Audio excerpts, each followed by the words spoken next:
Қазақстан мен Еуропалық одақ арасында ауыл шаруашылық өнімдері мен азық-түлік өнімдері, шараптар мен спирттік ішімдіктер үшін географиялық белгілерді қорғау туралы хаттама жасау бойынша келіссөздер өтті.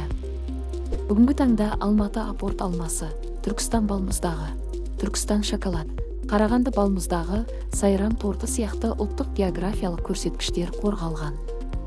Арал сабыны, жантачное, Қызылорда тұзы, Қызылорда күріші, Арал түйе сүтінің сабыны, Нарын қол картопы, Талғар алмұрты, тағы басқа географиялық көрсеткіштерді тіркеу жұмыстары жүргізілуде.